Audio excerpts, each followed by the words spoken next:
देखिए, एक मंत्री हैं जो कि नाराज हैं क्योंकि उनके ओएसडी को हटा दिया, उनके ओएसडी पर भ्रष्टाचार का आरोप है। इसके अलावा दिनेश खटीक हैं जिन्होंने एक चिट्ठी लिख दी है जिसमें वो कह रहे हैं कि पैसा लेकर ट्रांसफर और पोस्टिंग हो रही है। इसके मायने क्या निकाले जाएं, ये रवीश से पूछेंगे। इससे पहले आइए सबसे पहले आपको सुनाते हैं कि जितिन प्रसाद ने अभी थोड़ी देर पहले एक प्रतिक्रिया दी है। क्या बोला, आइए सुनते हैं। नहीं, ये आप सभी को ज्ञात है कि प्रधानमंत्री जी और मुख्यमंत्री योगी जी की जीरो टॉलरेंस की नीति है और उसके तहत अगर विभाग में कोई अनियमितताएं हैं तो सरकार ठोस कदम उठाएगी। एक निष्पक्ष जांच होगी, जहां गड़बड़ी है वहां कार्रवाई होगी और जहां का ट्रांसफर्स का सवाल है वो बदलाव भी होगा। अगर गड़बड़ियां हैं तो ये जीरो टॉलरेंस के तहत ही आगे कार्य किया जाएगा। सर, इस एक्शन को बोला जा रहा है कि आप इस एक्शन से काफ़ी नाराज हैं, इसलिए जेपी नड्डा और अमित शाह जी से मिलने का टाइम मांगा है दिल्ली के लिए। नहीं, ऐसी कोई बात नहीं है, नाराजगी का कोई प्रश्न नहीं उठता। हम लोग मुख्यमंत्री जी के नेतृत्व में उत्तर प्रदेश में कार्य कर रहे हैं और यही प्रयास है कि जनता की आकांक्षाओं पर खरा उतरें। और राष्ट्रीय नेताओं से मिलना कभी भी मिल सकते हैं जब समय मिलेगा, मगर ऐसा मेरा कोई अभी मिलने का कोई विचार नहीं है। कहा जा रहा है कि योगी।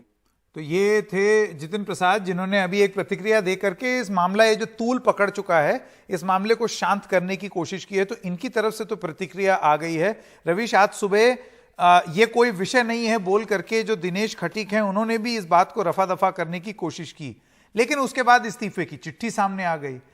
तो कुछ तो गड़बड़ है। आज देखिए संकेत, ये जो गड़बड़ी है ये 4 जुलाई से शुरू होती है, जब खुद उत्तर प्रदेश के मुख्य जो डिप्टी सीएम हैं ब्रजेश पाठक, वो एक चिट्ठी लिखते हैं और उस चिट्ठी में खुद अपने ही अपर सचिव से सवाल पूछते हैं कि आखिर ये तबादले कैसे आपने कर दिए, और इस तबादले में तमाम सारी गड़बड़ियां पाई जाती हैं। और इसी चिट्ठी के बाद में योगी आदित्यनाथ ने जांच कमेटी बनाई और उसके बाद में पीडब्ल्यूडी की जांच कमेटी की रिपोर्ट सामने आई, जिसमें से खुद ओएसडी जो है मंत्री जी के, उनको वापस दिल्ली भेजा जाता है और ये कहा जाता है इनके खिलाफ विजिलेंस की जांच हो। इसके बाद में पीडब्ल्यूडी ही नहीं, दिनेश खटीक का ये चिट्ठी आती है जिसमें ये पता चलता है कि कहीं ना कहीं जो ये चिट्ठी है अमित शाह को लिखते हैं। ये हम लोगों के लिए भी बड़ी हैरानी वाली बात है कि वो जो मंत्री हैं वो उत्तर प्रदेश सरकार के हैं और चिट्ठी अमित शाह को लिखते हैं और उसके बाद में तमाम सारे आरोप लगाते हैं।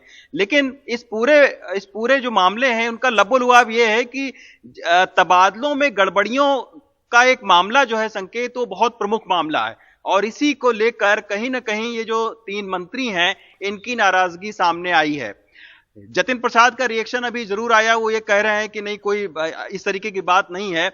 लेकिन अब आप खुद समझिए कि पीडब्ल्यूडी में मंत्री के ओएसडी, जिनको खुद ये दिल्ली से उत्तर प्रदेश लेकर गए थे, उनके ऊपर में कार्रवाई होती है और पीडब्ल्यूडी के इंजीनियर का, पूरे सूबे का चीफ इंजीनियर इन चीफ को कल शाम को सस्पेंड कर दिया जाता है, मनोज गुप्ता को।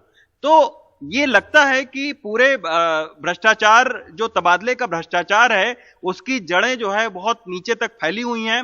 और दूसरी बात ये भी पता चलती है कि जो कामकाज है, आम कामकाज है सरकारी, उसमें अधिकारियों की बहुत ही ताकतवर भूमिका है और शायद इसीलिए असहज ये हैं मंत्री।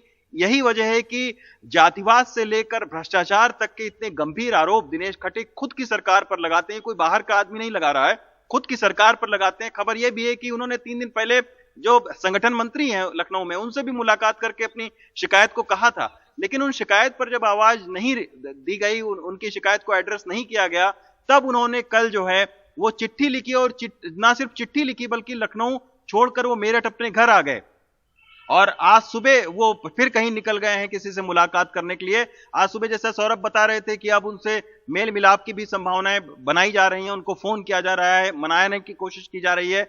लेकिन निश्चित तौर पर एक ही दिन इस तरीके से उनका मेरठ होना, जतिन प्रसाद का दिल्ली होना, खुद 4 तारीख को डिप्टी सीएम का चिट्ठी लिखना, ये सारे एक सीरीज ऑफ इवेंट हैं जो कि चले आ रहे हैं और इसकी जो परिणत है वो आप देख सकते हैं कि दिनेश खटीक की जो चिट्ठी है जो बहुत जिसमें बहुत गंभीर आरोप लगे हैं वो ये है। अब देखना ये है कि कैसे दिल्ली का जो बीजेपी का शीर्ष नेतृत्व है वो योगी आदित्यनाथ से इस मुद्दे पर बात करके और आपस में तालमेल बैठाने की कोशिश करता है। ये एक देखने वाली बात होगी। तो गड़बड़ हुई है, गड़बड़ साफ दिख रही है, आरोप बहुत गंभीर हैं और अब डैमेज कंट्रोल और क्राइसिस कंट्रोल के लिए दिल्ली की केंद्र नेतृत्व जो है भारतीय जनता पार्टी की वो मैदान में उतरेगी। लेकिन एक बार फिर ठीक 2021 की तरह याद कीजिए पिछले साल किस तरीके से यूपी की योगी सरकार बनाम दिल्ली की मोदी सरकार या दिल्ली का नेतृत्व इसको लेकर के चर्चाएं हो रही थी।